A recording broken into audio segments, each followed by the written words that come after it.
السلام علیکم۔ کہانی نفیسہ کی زبانی میں خوش آمدید۔ تذکرہ حضرت محمد صلی اللہ علیہ وآلہ وسلم۔ پارٹ 3، نبوت اور دلیلیں وجدانی۔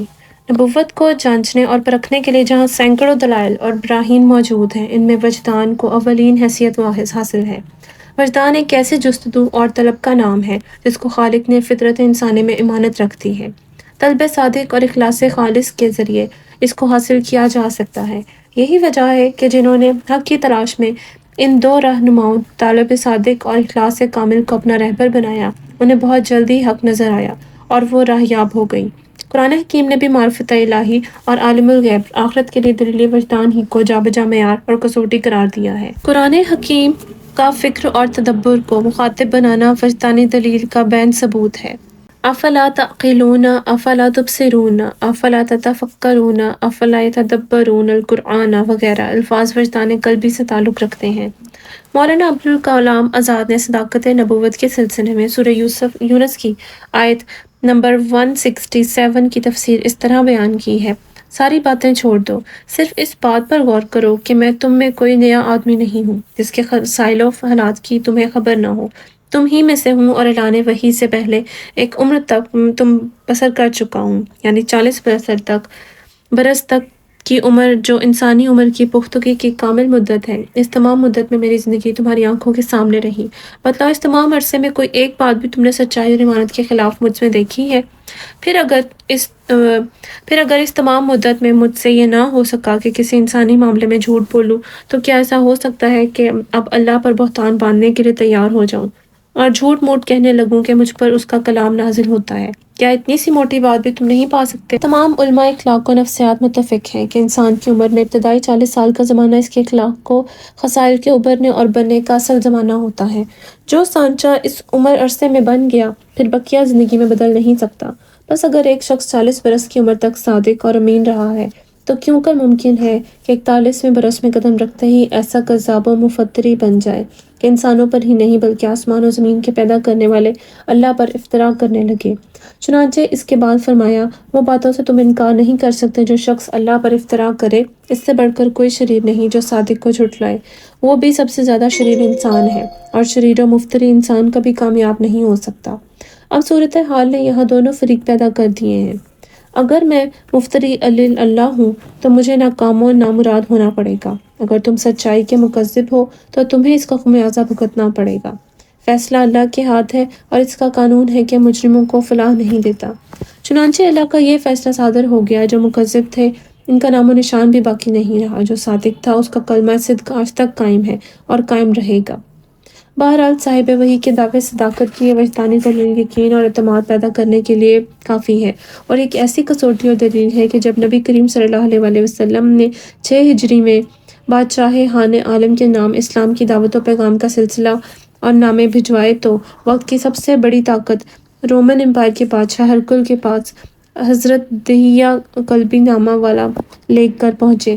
تب اس نے بھی جب آپ کی صداقت کو پرکھنا چاہا تو سب سے پہلے اسی وجدانی دلیل کو معیار صداقت ٹھہرایا، اور صورتحال یہ پیش آئی۔ دربار کے مصاحبوں سے پوچھا: کیا یہاں کوئی حجازی قافلہ موجود ہے جس کے ذریعے اس نبی محبوب کے حالات معلوم ہو سکے؟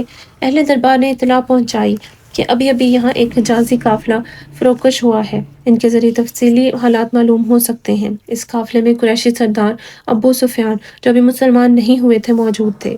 بادشاہ کے حکم پر ان کو شاہی دربار میں طلب کیا گیا۔ ہرقل نے نبی محبوب صلی اللہ علیہ وسلم کے متعلق چند سوالات کیے۔ ان میں ایک اہم سوال یہ بھی تھا: وہ تم میں اپنی زندگی کا ایک بڑا حصہ بسر کیا ہے، کیا اس طویل دور میں اس نے کبھی جھوٹ بھی کہا ہے؟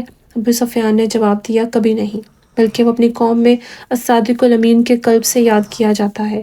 یہ سن کر ہرقل نے جو فاضلانہ تبصرہ کیا، تاریخ کے اوراق اسے ہمیشہ یاد رکھیں گے۔ میں نے تم سے یہ دریافت کیا: کیا کبھی اس کے اس دعوت نبوت سے قبل تم نے اس کو جھوٹا پایا ہے؟ اس پر تم نے کہا: کبھی نہیں۔ تب میں نے یقین کر لیا کہ جو آدمی انسانوں پر جھوٹ کہنے کو آمادہ نہ ہو وہ کبھی اللہ پر جھوٹ نہیں بول سکتا۔ ہرقل کا یہ تبصرہ دلیل وجدان ہی کا ترجمان ہے۔ یہاں عقلی و نقلی دلائل سے ہٹ کر وجدان کے تقاضے سے پہلی دلیل جو پیش کی ہے وہی تھی جس کو وجدان کے خالق اللہ برتر نے اپنے پیغمبر سے صداقت دعویٰ کے لیے پیش کرائی ہے۔ قرآن حکیم اس دلیل وجدان کو اس طرح بیان کرتا ہے: یونس کی ایک آیت کا ترجمہ: آپ صلی اللہ علیہ وسلم فرما دیجئے کہ اللہ اگر چاہتا تو میں قرآن تمہیں سناتا ہی نہیں اور تمہیں اس سے خبردار ہی نہ کرتا، مگر اس کا چاہنا یہی ہوا کہ تم میں اس کا کلام نازل ہو اور تمہیں اقوال عالم کی ہدایت کا ذریعہ بنائے۔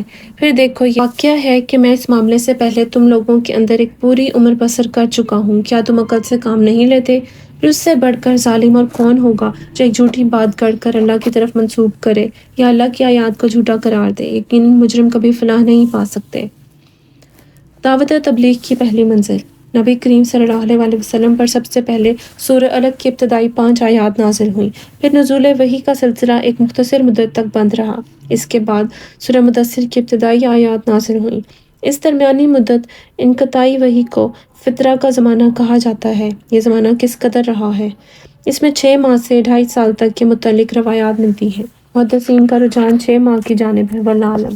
ابھی تک آپ کو اعلان عام کا حکم نہ تھا، بلکہ آپ صلی اللہ علیہ وسلم کو علم و یقین، صبر و استقامت، طہارت نفس و بدن، شرک و بت پرستی سے دوری، بیزارگی کی تلقین تھی۔ پھر آپ پر سورہ شعراء کی وہ آیات نازل ہوئی جن میں سب سے پہلے اپنے قرابت دار و رشتہ داروں کو دعوت حق دینے کا حکم دیا گیا۔ آیت نمبر 214 گویا یہ دعوت اسلام کی پہلی ندا تھی جو آپ کے اپنے گھر سے شروع کی گئی۔ چنانچہ آپ صلی اللہ علیہ وسلم نے صفا کی چوٹی پر کھڑے ہو کر اس زمانے کے طریقے اعلان کے مطابق یا صباحا یا صباحا کہہ کر خاندان قریش کو پکارا۔ جب سب جمع ہو گئے تو آپ صلی اللہ علیہ وسلم نے ایک مثال دے کر لوگوں کو خطاب فرمایا۔ لوگو، اگر میں تم سے یہ کہوں کہ اس پہاڑ کی پشت پر ایک لشکر جرار جمع ہے جو تم پر حملہ کرنے کے لیے تیار کھڑا ہے، کیا تم مجھ کو اس اطلاع پر سچا سمجھو گے؟ لوگوں نے جواب دیا، بے شک ہم نے تجھ کو صادق الامین پایا ہے، تو جو کچھ بھی کہے گا وہ حق و صداقت پر مبنی ہوگا۔ تب آپ صلی اللہ علیہ وسلم نے فرمایا، تو سنو، میں تم کو اللہ واحد کی جانب بلاتا ہوں اور بت پرستی کی نجاست سے بچانا چاہتا ہوں۔ تم کو اس دن سے ڈراتا ہوں جس میں اللہ کے حضور حاضر ہو کر تم سب کو اپنے اعمال و کردار کا جواب دینا ہوگا۔ یہ صدائے حق جب قریش کے کانوں میں پہنچی تو وہ سب حیران رہ گئے اور اپنے آباء و اجداد کے دین و مذہب کے خلاف آواز سن کر برا فروختہ ہونے لگے۔ وہ سب سے زیادہ آپ صلی اللہ علیہ وسلم کے حقیقی چچا ابو لہب کو طیش آیا، غضبناک ہو کر کہنے لگے، تو ہمیشہ ہلاکت اور رسوائی کا منہ دیکھے، کیا تو نے اس غرض سے ہم کو بلایا تھا؟ نعوذ باللہ۔ پھر افراتفری میں یہ لوگ منتشر ہو گئے اور آپ صلی اللہ علیہ وسلم اپنے گھر تشریف لے آئے۔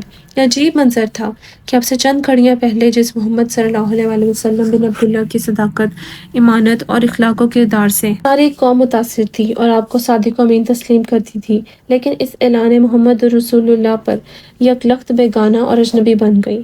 آپ صلی اللہ علیہ وسلم نے اپنا کام جاری رکھا، خاندان کے چند ایک کے سوا سب نے عداوت و بغض کو اپنا شعار بنائے رکھا۔ تب آپ کی دعوت میں مزید وسعت کر دی گئی۔ دعوت و ارشاد کا دوسرا مرحلہ شروع ہوا اور آپ صلی اللہ علیہ وسلم کو حکم ہوا کہ اپنے خاندان کے دائرے سے آگے بڑھ کر مکہ اور اطراف مکہ کے قبائل اور اقوام کو بھی یہ پیغام حق سنایا جائے۔ دعوت و تبلیغ کی دوسری منزل۔ چنانچہ آپ صلی اللہ علیہ وسلم نے تبلیغ حق کو اطراف مکہ کے لیے عام کر دیا اور طائف، حنین اور مدینہ طیبہ تک اپنی صدائے حق کو پہنچایا، بلکہ مہاجرین اولین کی ایک مختصر جماعت کے ذریعے حبشہ افریقہ کے عیسائی بادشاہ اسما کو اپنی دعوت کا پیغام پہنچایا۔ جیسا کہ اوپر بیان کیا گیا، مشرکین مکہ روز اول ہی سے آپ کی مخالفت پر کمر بستہ ہو گئے تھے۔ ان چند مسلمانوں کو جو آپ پر ایمان لا چکے تھے ایذا رسانی اور ظلم و ستم کا نشانہ بنا رہے تھے۔ آپ صلی اللہ علیہ وسلم نے انہیں حبشہ کی جانب ہجرت کر جانے کا حکم دیا جہاں کا بادشاہ عیسائی مذہب کا تھا، لیکن مشرکین مکہ اس کو بھی برداشت نہ کر سکے اور انہوں نے اسمہ کے دربار میں ایک وفد بھیج کر یہ مطالبہ کیا کہ وہ مسلمانوں کی اس جماعت کو ان کے حوالے کر دے جو اپنے باپ دادا کا دین چھوڑ کر قوم میں تفرقہ پیدا کرنے کا باعث بنے ہیں اور نیز خود ملک حبشہ کے لیے بھی خطرہ ہیں۔ اسمہ نے وفد کا مطالبہ سن کر مسلمانوں کو جواب دہی کے لیے دربار میں طلب کیا اور اسلام کے بارے میں دریافت کیا۔ مسلمانوں کی اس مقدس جماعت میں حضرت جعفر رضی اللہ تعالیٰ عنہ بن ابی طالب نے بادشاہ اور اہل دربار کو اس طرح مخاطب کیا، بادشاہ، ہم پر ایک طویل و تاریک زمانہ گزرا ہے۔ اس وقت ہماری جہالت کا یہ عالم تھا کہ اللہ واحد کو چھوڑ کر بتوں کی پرستش کرتے تھے اور خود ساختہ پتھروں کو اپنا معبود بنائے ہوئے تھے۔ مردار خوری، زناکاری، لوٹ مار، قطع رحمی صبح و شام کا ہمارا مشغلہ تھا۔ ہم سایہ کے حقوق سے بیگانہ، رحم و انصاف سے ناآشنا، حق و باطل کے امتیاز سے نا واقف، غرض ہماری زندگی سرتاپ پا درندوں کی طرح تھی۔ ہم میں کا قوی ضعیف کو کچلنے اور امیر غریب کو دبانے کا حق سمجھتا تھا۔ فخر غرور ہمارا شعار تھا۔ ایسے گھناؤنے ماحول میں اللہ تعالیٰ نے ہمیں ایک بزرگ پیغمبر مبعوث کیا جس کے نسب سے ہم واقف، جس کی صداقت، ایمانت، دیانت اور شرافت پر دوست دشمن دونوں گواہ ہیں۔ خود ہماری قوم نے اس کو محمد الامین کا لقب دیا ہے۔ اس نے ہم کو اللہ کی توحید کا سبق دیا۔ اس نے بتایا کہ اللہ کا کوئی شریک اور سہیم نہیں، وہ ہر قسم کی شرکت سے پاک ہے۔ بت پرستی جہالت کا شیوا ہے، اس لیے وہ قابل ترک چیز ہے اور صرف خدائے واحد ہی عبادت کے لائق ہے۔ اس نے ہم کو حق گوئی اور صداقت شعاری کی تلقین کی ہے، صلہ رحمی کا حکم دیا ہے اور ہمسایوں اور کمزوروں کے ساتھ حسن سلوک کی تعلیم دی ہے، قتل و غارت گری کی رسم کو مٹایا ہے، زنا کاری کو حرام اور فحش کہہ کر ہم کو اس سے نجات دلائی ہے، نکاح میں محرم اور غیر محرم کا فرق بتایا ہے، جھوٹ بولنے، ناحق مال یتیم کھانے کو حرام کہا ہے، نماز اور خیرات اور صداقت کی تعلیم دی ہے اور ہر حیثیت سے ہم کو حیوانیت سے نکال کر انسانیت کے مرتبے تک پہنچایا ہے۔ اے بادشاہ، ہم نے اس کو مقدس تعلیم کو قبول کیا ہے اور اس پر صدق دل سے ایمان لائے ہیں۔ یہ ہے وہ ہمارا قصور جس کی بدولت یہ مشرکین کا وفد آپ سے مطالبہ کرنے آئے ہیں کہ آپ ہم کو ان کے حوالے کر دیں۔ حضرت جعفر طیار کی اس سادہ مگر مؤثر تقریر نے بادشاہ اور اہل دربار کو بے حد متاثر کیا۔ بادشاہ نے خواہش ظاہر کی کہ اس نبی پر جو کلام نازل ہوا ہے کچھ پڑھ کر سنایا جائے۔ حضرت جعفر طیار رضی اللہ تعالیٰ عنہ نے سورہ مریم کی چند آیات تلاوت فرمائی۔ نجاشی کی آنکھ سے آنسو جاری ہو گئے۔ کہنے لگا، بے شک یہ وہی کلام ہے جو مقدس عیسیٰ پر نازل ہوا تھا۔ پھر اس نے اپنے اسلام کا اعلان کیا اور مشرکین مکہ کو بے نیل و مراد واپس کر دیا۔ دعوت و ارشاد کی دوسری منزل تھی جو مکہ کی زمین سے نکل کر اطراف و اکناف اور معمورہ انسانی تک پھیل گئی۔ پھر کچھ ہی عرصے بعد شاہان عالم کے ایوانوں میں گونج اٹھی۔ قرآن حکیم نے آپ کی اس دعوت و تبلیغ کا تذکرہ آیت ذیل میں اس طرح کیا ہے۔ سورہ مزمل کی ایک آیت کا ترجمہ: اے اوڑھ لپیٹ کر لیٹنے والے، اٹھو اور قوم کو خبردار کرو اور اپنے رب کی بڑائی کا اعلان کرو اور اپنے کپڑے صاف رکھو اور گندگی سے دور ہو جاؤ اور ایسا نہ کرو کہ احسان کرے اور بدلہ بہت چاہے اور اپنے رب کی خاطر صبر کرو۔ نام کی ایک آیت کا ترجمہ: اور یہ دیکھو، یہ کتاب قرآن ہے جسے ہم نے تورات کی طرح نازل کیا ہے، برکت والی ہے اور جو کتاب اس سے پہلے نازل ہو چکی ہے اس کی تصدیق کرنے والی، اور یہ اس لیے نازل کی تاکہ تم ام القریٰ یعنی شہر مکہ کے باشندوں کو، ان کو جو اس کے چاروں طرف ہیں، گمراہیوں کے نتائج سے ڈرائیے۔ سورہ شعراء کی ایک آیت کا ترجمہ: اور اسی طرح ہم نے آپ صلی اللہ علیہ وسلم پر، اے نبی صلی اللہ علیہ وسلم، قرآن نازل کیا زبان عربی میں تاکہ گمراہیوں کو نتائج سے ڈرا کر شہر مکہ کے باشندوں کو اور ان تمام کو جو اس کے اطراف و اکناف میں ہیں۔ سورہ فرقان کی ایک آیت کا ترجمہ: پاک و برتر ہے وہ ذات جس نے حق و باطل کے درمیان تمیز دینے والی کتاب نازل فرمائی اپنے بندے محمد صلی اللہ علیہ وسلم پر تاکہ وہ تمام جہان والوں کو انجام بد سے ڈرائے۔ اسرا معراج: اسرا کے معنی رات کو چلانے یا لے جانے کے ہیں۔ چونکہ یہ واقعہ رات کے وقت پیش آیا تھا اس لیے اس کو اسرا کہا گیا اور قرآن حکیم نے اسی لفظ سے اس کا تذکرہ کیا ہے۔ معراج عروج سے مشتق ہے جس کے معنی اوپر چڑھنے کے ہیں، چونکہ احادیث میں آپ صلی اللہ علیہ وسلم نے ثم عرج بی، پھر مجھے اوپر چڑھایا گیا کے الفاظ سے اس واقعے کو بیان فرمایا ہے، اس لیے اس واقعے کا نام معراج مشہور ہو گیا۔ انبیاء اور سیر ملکوت: انبیاء و رسول کے حالات و واقعات سے معلوم ہوتا ہے کہ اولو العزم نبیوں کو آغاز نبوت سے کسی خاص وقت میں عالم آخرت کی سیر کرائی جاتی ہے تاکہ جب ان کی دعوت و تبلیغ کا آغاز ہوتا ہے تو وہ اس عالم غیب کی حقیقتوں کو انسان کے سامنے آنکھوں دیکھا حال کی طرح بیان کریں۔ اس وقت وہ تمام مادی پردے جو اس عالم اور اس عالم کے درمیان حائل ہیں ان کی آنکھوں کے سامنے سے ہٹا دیے جاتے ہیں۔ اسباب سماعت کی دنیاوی قوانین ان کے لیے منسوخ کر دیے جاتے ہیں۔ زمانی اور مکانی حدود، بعد مسافت کی کڑیاں ان کے آگے فنا کر دی جاتی ہیں۔ آسمان و زمین کے مخفی مناظر بے حجابانہ ان کے سامنے آ جاتے ہیں۔ ملکوت کی سیر و سیاحت ان کے لیے مہیا کی جاتی ہے۔ وہ نور کا لباس اختیار کر کے فرشتوں کے جلوہ بارگاہ الہی میں حاضری دیتے ہیں اور اپنے اپنے مقام و رتبے کے مناسب فیض ربانی سے معمور کیے جاتے ہیں، پھر وہاں سے اپنے منصب خاص کا فرمان لے کر اسی کا شان آب و خاک میں واپس آ جاتے ہیں۔ لہٰذا ان کا مقام ایک فلسفی کے مقام سے بالکل مختلف ہوتا ہے۔ فلسفی جو کہتا ہے اپنے قیاس و گمان سے کہتا ہے، لیکن انبیاء کرام جو کچھ کہتے ہیں وہ علم مشاہدہ کی بنا پر کہتے ہیں۔ لیکن نبی کریم صلی اللہ علیہ وسلم چونکہ سید اولاد آدم اور سرور انبیاء اور رسول تھے، اس لیے اس اللہ اعلیٰ میں آپ کو وہاں تک رسائی ہوئی جہاں تک کسی نبی و مرسل کا قدم اس سے پہلے نہیں پہنچا تھا، اور جو کچھ مشاہدہ کیا وہ دوسرے مقربان بارگاہ کی حد نظر سے باہر تھا۔